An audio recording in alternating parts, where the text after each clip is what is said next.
Okay, so you want to get rich doing absolutely nothing. No employees, no products, no customers you will ever have to look in the eye. Just empty rooms. Concrete boxes with a metal door. Welcome to the most boring gold mine in America. Because while everyone chased tech startups and crypto, the quiet kings of American business were busy renting people back the space to store junk they will never, ever use again, and making tens of billions of dollars doing it. Self-storage is simple. You pay to rent a locked room you don't live in, month to month, and fill it with whatever you can't fit or can't bear to part with at home. The business sells nothing but empty space. The product stays invisible until you need it. There is no inventory, no assembly line, no secret recipe, just concrete, corrugated metal, and a rolling door. It is so ordinary, it is almost suspicious. But the scale is anything but small time. The United States is home to more than 52,000 self-storage facilities. Yes, that is more than every McDonald's, Starbucks, and Subway in America combined. If you stacked up all the golden arches, green aprons, and $5 footlongs, you would still have fewer locations than you do storage buildings. About 1 in 10 American households rents a unit. That is tens of millions of families paying for the privilege of not having to decide what to keep or toss. This is a distinctly American invention, born from the sprawl of suburbia and the freedom of car keys. The plain, boxy building by the highway is not an afterthought. It is the entire business model. The less remarkable it looks, the more likely it is printing money. Americans are world champions at accumulating stuff. Closets groan, garages overflow, and attics become archaeological dig sites. But when the house finally bursts at the seams, the solution isn't to let go. It's to rent more space. Self-storage isn't a luxury or a quirky side hustle. It's the pressure release valve for a culture that can't stop shopping and can't start tossing. The real product isn't just square footage, it's procrastination.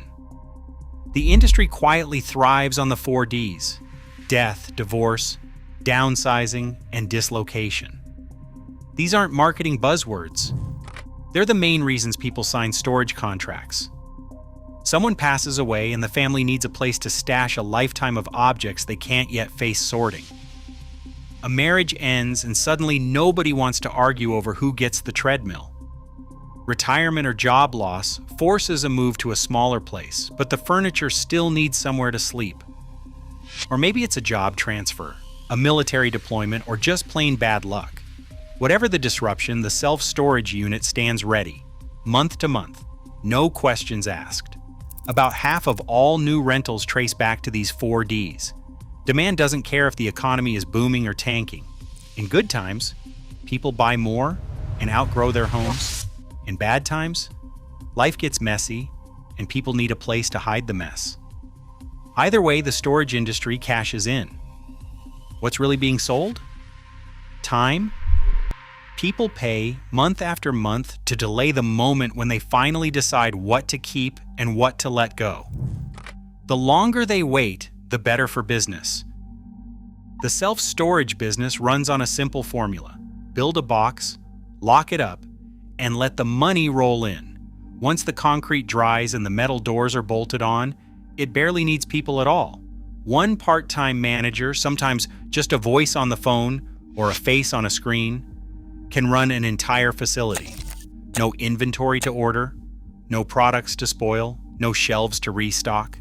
The only thing that moves is the monthly rent. Utilities are minimal. Most of these places are just rows of steel and cinder block, with security cameras and a few lights. Maintenance is a mop, a bolt cutter, and a can of paint. The buildings themselves are practically indestructible.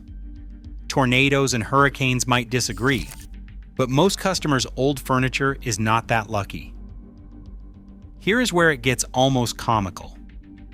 Operating costs usually eat up just 25 to 35 cents of every dollar that comes in. The rest is margin, pure, unadulterated profit. In the lingo, what is left after paying for the lights, the manager, and the occasional broken lock is called NOI, net operating income. It is the money that is left after running the place, but before the taxman and the bank get their slice. So, a storage facility can easily clear 60 to 70% operating margins, sometimes even higher. In Wall Street terms, that is a license to print money. In plain English, it is a rent collection machine disguised as a boring building. The less action there is, the fatter the profits get. The first taste is always cheap. Walk into a storage office and you will see banners that say first month just $1 or move in for free. The industry's secret isn't generosity, it is friction. Once you have loaded your boxes, your old couch, and that exercise bike you swore you would use, the real business begins. Storage contracts are almost always month to month. That sounds flexible, but it is really a license for operators to quietly nudge your rent up 3, 5, sometimes 7% a year, or maybe just an $8 bump. You will get a polite email, 30 days notice, and a new bill. So what's stopping people from moving out? Simple. Inertia. Clearing out a unit means renting a truck, wrangling friends, and spending a weekend sweating through your regrets. The average move-out costs around $200, not counting your time or dignity. Most folks just sigh and pay the higher rent. It is less painful than facing the pile of maybe someday belongings you stashed away. Operators know this. They don't need to win your heart, they just need you to dread the hassle of leaving. The result is a business that profits not from loyalty, but from human nature's soft spot for procrastination. Over time, it is common for renters to pay thousands in fees for items worth a fraction of that. The longer you wait, the more you pay. The stuff in storage might be gathering dust, but the bills keep stacking up. That is friction pricing in action, an invisible toll on indecision paid monthly with interest. On Wall Street, there is a special kind of love reserved for businesses that never run out of customers and never run out of rent.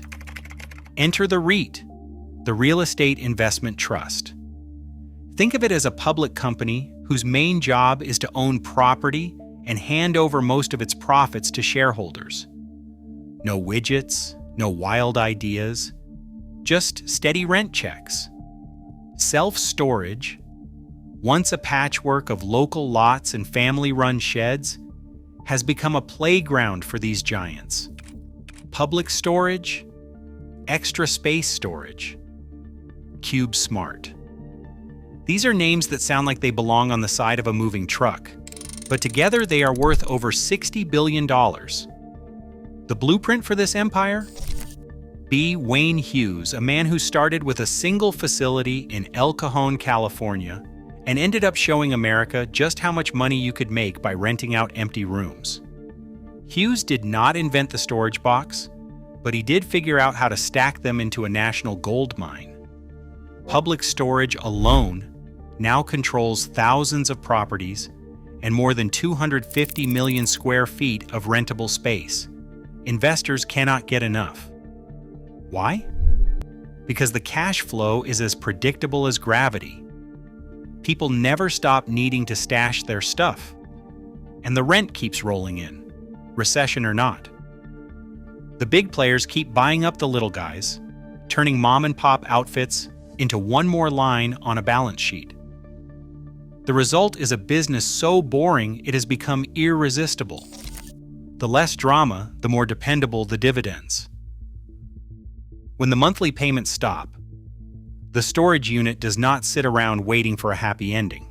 Instead, the operator slaps on a lien, a legal claim on everything behind that rolling door. If the bill is not settled after a set window, the next step is pure American theater, auctioning off the contents to the highest bidder. This is the part reality TV made famous. Storage Wars turned the process into a spectator sport, complete with breathless bidding and the hope of buried treasure under a tarp. But here's the real punchline. Auctions are not the main event. They are the escape hatch. Only about 3 to 5% of units ever go under the hammer, and the auction proceeds are usually pocket change compared to steady rent. Most of the industry's money comes from customers who keep paying, month after month, hoping someday to reclaim their stuff. If they do not, the facility gets one last payday from selling whatever is left. Either way, the house always wins. The ultimate irony is that an entire industry thrives on people refusing to let go until someone else finally does it for them.